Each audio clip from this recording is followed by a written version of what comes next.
Welcome to When the Smoke Clears. I am the Recovery Plug. How's it going, everybody? Good afternoon. Well, uh, I like to get my podcast started off with a moment of silence followed by the serenity prayer for the addict who still suffers. So, if you would, a moment of silence, please.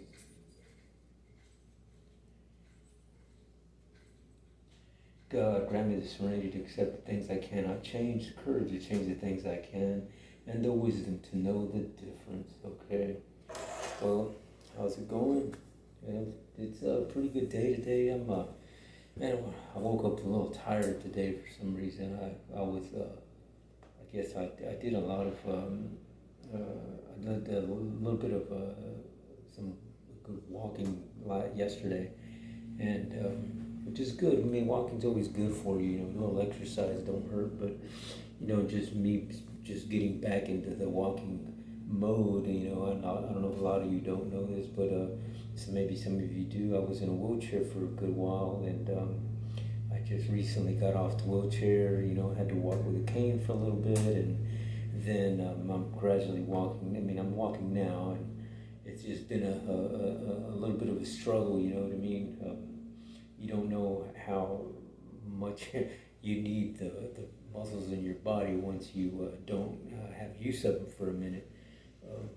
But yeah, so it's you know, I guess what I wanted to talk about today is just being grateful for being able to do the things that you do, in your life for the positive. And 'cause I know that, I mentioned that I was in that wheelchair for a minute. Well, that's not my first time.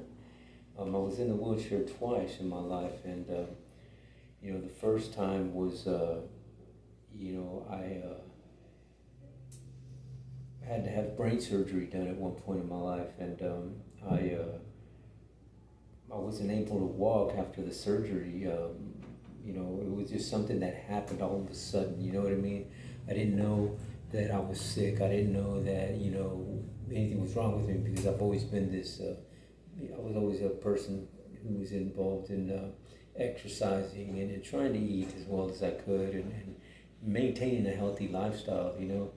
And every now and then I would get tied down through my drug addiction, and I would leave that lifestyle for a minute, but ultimately always getting back. And well, this particular time I've been on a good run, I guess, of my life in that retrospect. But out of nowhere, I started getting these problems where I would drop things out of my hand just randomly, and I didn't know why. That I could get these shocking pains up into my hands, and whatever I was holding at that particular time would just fall.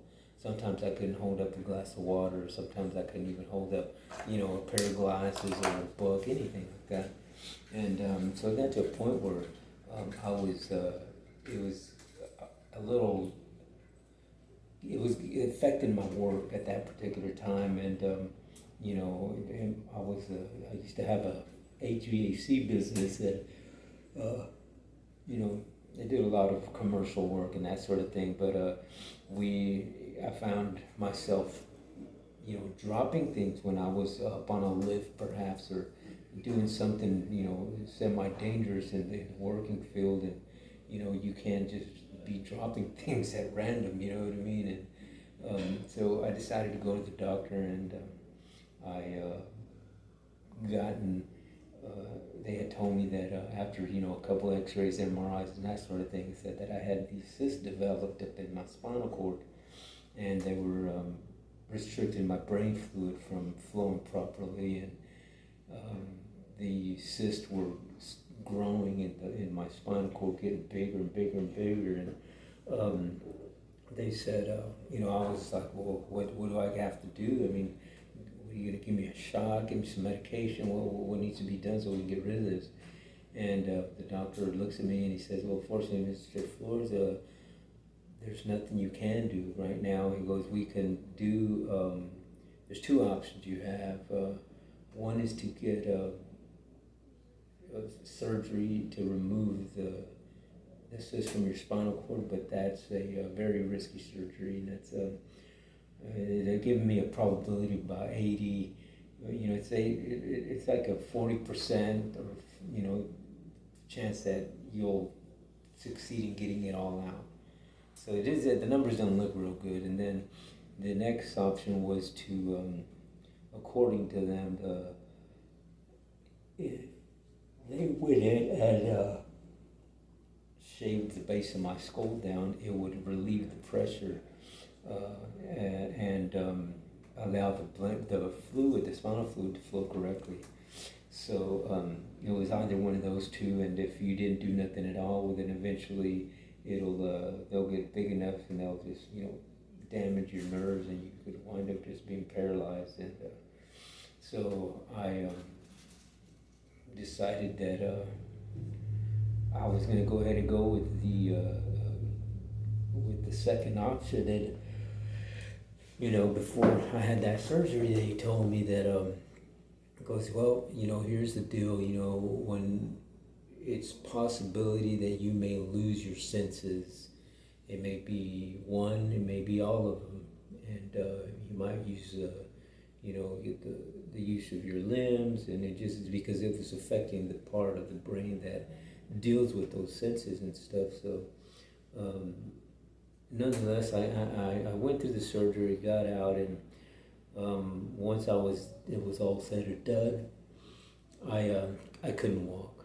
I couldn't use my legs, and so I had to relearn how to walk again, and it took me probably almost 2 years, about a year and a half or so to actually start where I could walk on my 2 feet. And so as an addict, you get into a situation like that, you start dealing with anger, you start dealing with depression, you start dealing with loneliness, you have a pity party in a sense, and you don't want to do anything but just, sometimes you don't want to live, you just want to be numb of a whole lot of crap. And I was just I didn't know really what I wanted to do or how my life was going to go at that point, because I didn't know if I was going to be able to walk. And I was also going through some, at that particular time, I was going through some struggles in my relationship and in my marriage and that sort of thing. And it just one thing after another was piling up on me, man, and I just didn't know how to deal with it. And the only thing that would, numb me from any of that stuff was to go back and use, go back to the old faithful in a sense. And, when I ultimately, lost my family and lost, my business, and, I got back to where I could walk, and but it just wasn't the same anymore, and I couldn't get back into my exercise routines like I used to. And I mean, it was just a whole way of life change. And that's one of the things that I wind up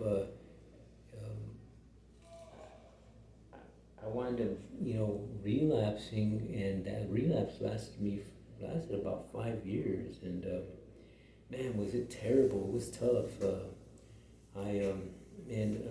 By the grace of God, I was able to get out of the relapse again, because it was the only time that I've ever relapsed. And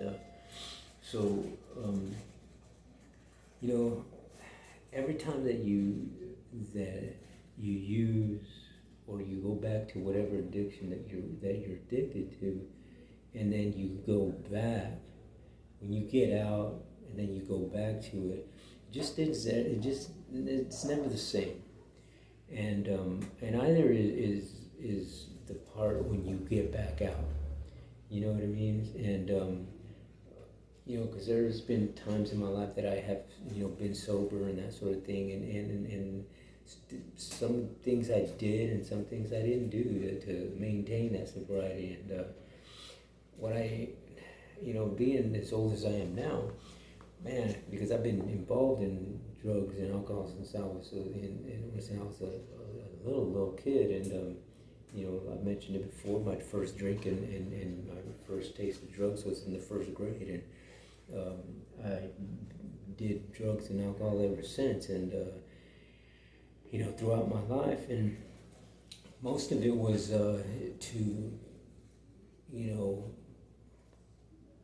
just to not deal with certain issues that were happening in different parts of my life.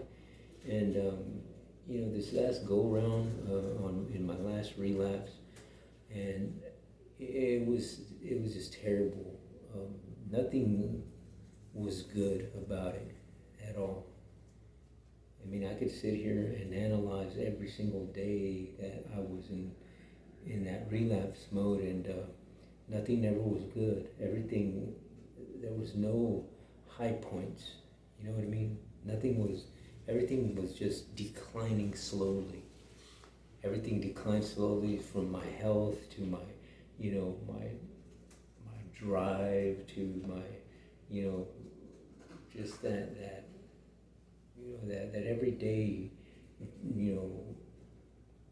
I guess, I don't know what you call it, but I mean, it's like the want, the want to get up, and the desire to get up and go better yourself, and that sort of thing. And I just started neglecting myself, isolating myself, and not even dealing with my family as much anymore, you know what I mean? And I would find myself not dialing my kids' numbers for, when I would do it on a daily basis. I would start going from 1 day to 2 days, every 3 days, every 4 days, and once a week, once every 2 weeks, and it was like that, progressively gotten worse. And I could notice that the only thing that I wanted to do was to every day was a want to go get more drugs and do it.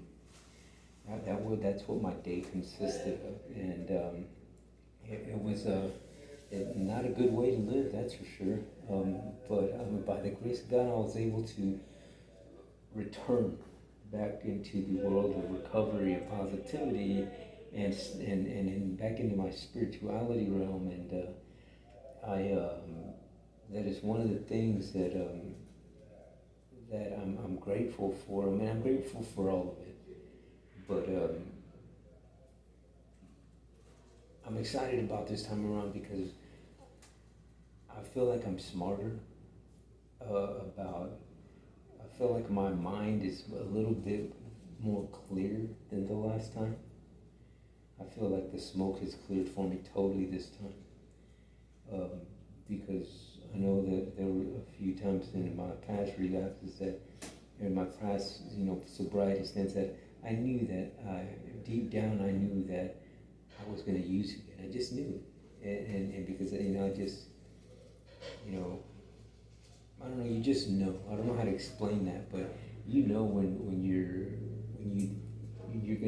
know that you're eventually gonna, one day it's gonna come up and you're gonna do it.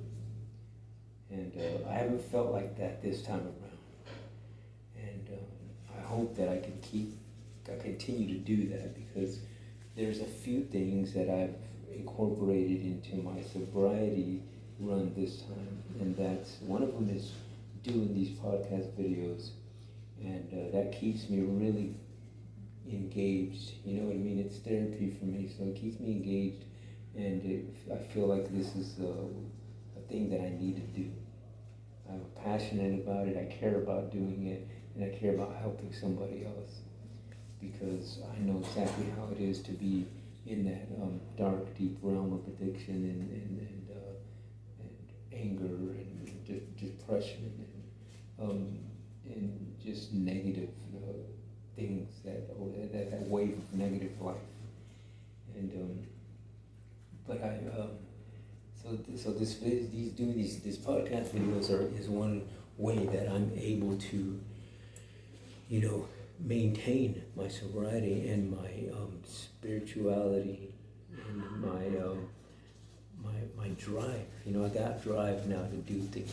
You know what I mean? I got this burning desire to move around and do things that are positive and do things that are healthy and do things that are going to better my life and better other people's life, including, just the stranger on the street, somebody I don't know, or my immediate family. You know what I mean?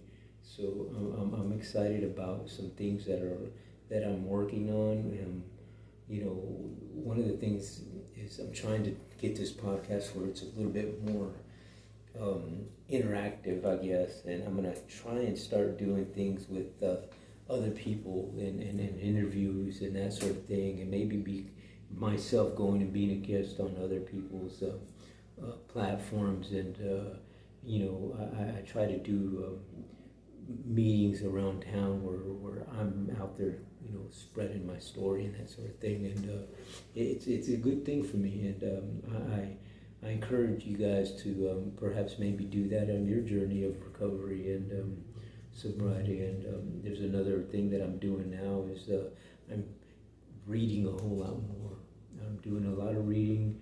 I'm doing a lot of meditation, with different types of meditation.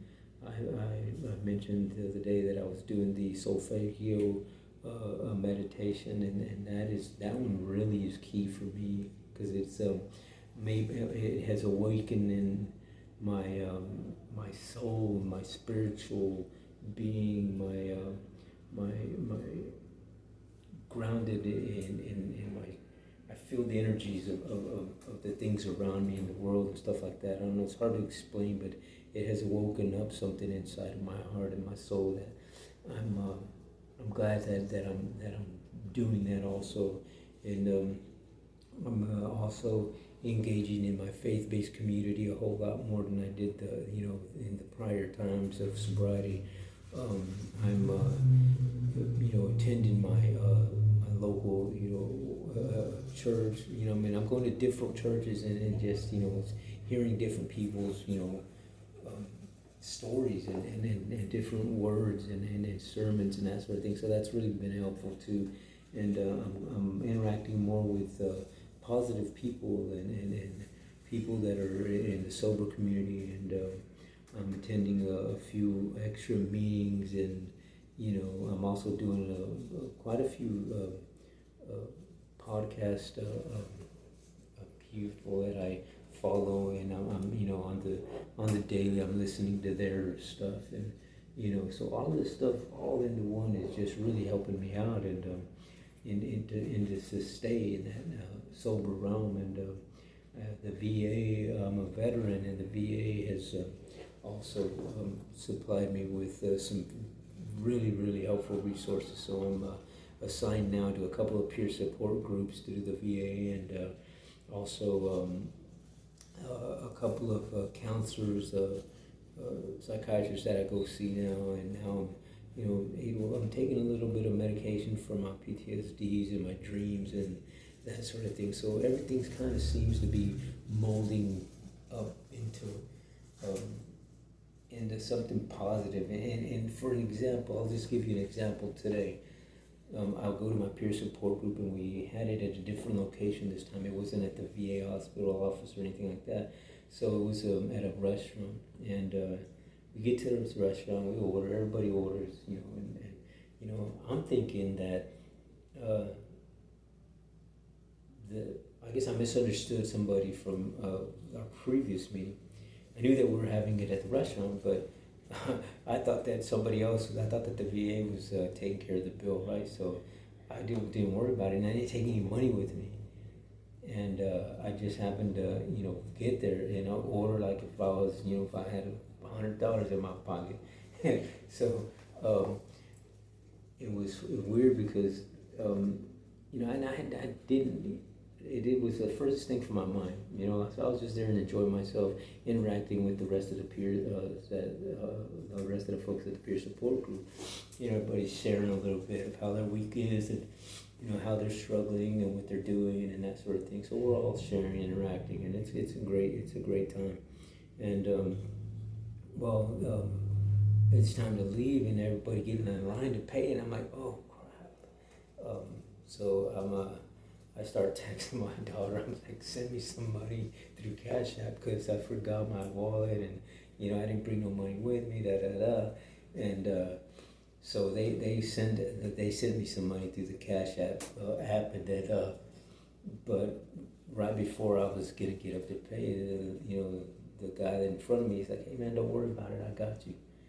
And it's just things like that, you know what I mean? The man upstairs knew that I was in this little dilemma, and the gentleman, without even asking, without even, he was polite enough to pay for my meal. So those are the kind of things I believe that when you involve yourself in the positive realm of sobriety and recovery and spirituality, I believe that good things like that, like you attract those type of things, and I strongly believe that because no other day in my days of addiction would have, if I would have been in a restaurant like that, nobody would pay for my meal because I would have been sending out this whole negative vibe, you know what I mean? And yeah, so I'm grateful that things like that are happening to me, and that my life is looking a whole lot better than it was a little while back. And but I just attribute that to the everyday doing things in the positive. You know what I mean? I'm not saying that every day's a happy-go-lucky day, because there's days that you do struggle, but I think the key is to always do your due diligence in putting something positive in your life on a daily basis, whether it's reading something that has to do with addiction or spirituality, something that's positive, and maybe helping somebody out for that day. Like the other day, I was walking by and some lady had a flat, and instead of me going out to do the video in my usual location that I had already chosen, I got diverted because I figured I passed her by, and I went back, and I was like, man, I think I need to go help that lady. So I did, and they were grateful. They were like, I don't have anything to pay you. I was like, I'm not asking for nothing, man. I'm helping you. Don't worry about it. You need help, and I'll help you. And they were grateful, and so I changed her tires, and they went on their way, and it was there's those types of things that if I was in addiction, I would have just passed them by. I would be like, man, F you, I gotta go get my shit, and I'm not stopping, I'm not doing nothing until I get my shit first. I would have never decided to stop and help her. But because I'm in this different mindset of thinking, and in this different realm, I believe I'm in a different realm than I used to be in. And when you set healthy boundaries like that, it's, healthy things and positive things come your way. When you'll be amazed at what happens in your life. And I'm lucky enough that I was able to get out, and lucky enough to see the clarity in my life, and know what to pull in when these nuggets are in front of me that God set in my path, and I'm able to recognize them and pick them up, because otherwise, when I was in the full-blown addiction, there's no way that he could have said all kinds of positive things in my sight, and I wouldn't have picked them up, because I was too busy just focused on, I had the blinders on, and I was just focused on one thing and one thing only, and that was just to get the addiction fixed. And that meant doing licks. That meant doing whatever I had to do to get the drugs, so that I could sell the drugs and do the drugs. So, I'm grateful that I am sitting here talking to you today, sober, and excited about it too, because I got some things coming up in the near future that I can't wait to launch off, and but I can't do it without any help. So if you would, please hit that subscribe button, hit the like button, leave me a comment, share my podcast, share my videos, ding the bell. Anything that you could do to help out, it would be much appreciated. And I just thank you for listening to my podcast, and I hope that I was able to encourage somebody today. So until the next time on When the Smoke Clears, I am the Recovery Plug.